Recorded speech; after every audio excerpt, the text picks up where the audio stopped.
ஐயாவை பற்றி சில மாதிரி அந்த மாதிரி கருத்துக்கள்லாம் நிலவிட்டு அதை பற்றி நீங்கள் ஆனால் நானும் பார்க்குறேன் சமூக வலைத்தளங்களில் நிறைய மருத்துவர் ஐயாவை பற்றின விமர்சனங்கள் வருது. அவர் சமீப கால அவர் நடந்துக்கிட்ட அவர் மூலியமாக நிறைய விஷயங்கள் வெளியே பேசிகிட்டு இருக்காங்க.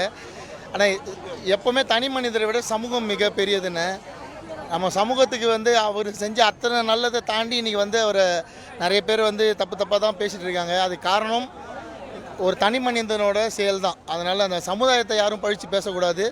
அவர் மிகப்பெரியவர். அந்த எண்ணம் எல்லாருக்கும் இருக்கணும். மறுபடியும் சொல்கிறேன், தனி நபரை விட சமூகம் மிகப்பெரியது. அது எல்லாரையும் நல்ல செய்கிறவங்களை கொண்டாடும், கெட்டது செஞ்சால் தூக்கி போட்டு மிதிக்கும். அது எல்லாருக்கும் பொருந்தும்.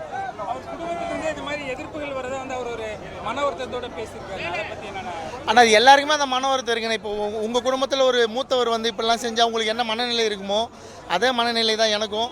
அன்புமணி அண்ணனுக்கும் அதே மனநிலை தான் இருக்குன்னு எனக்கு அன்புமணி அண்ணனை பற்றி நினச்சா தான் ரொம்ப வருத்தமாக இருக்குது. அவரோட மனநிலையிலேருந்து பார்த்தா இது ரொம்ப வருத்தக்குரிய செயல். ஏன்னா அவர் மகளுக்கு திருமணமாகி அவங்க பேத்தி இருக்காங்க. அவங்களுக்கு அந்த மாதிரி வயதில் இருக்க ஒரு மகனுக்கு இப்போ நடக்கிற இந்த மாதிரி விஷயங்கள்லாம் எவ்வளோ வலியை கொடுக்குன்றதை என்னால் புரிஞ்சிக்க முடியுது. இந்த தருணத்தில் நான் அவர் கூட தானே நிற்கிறேன்.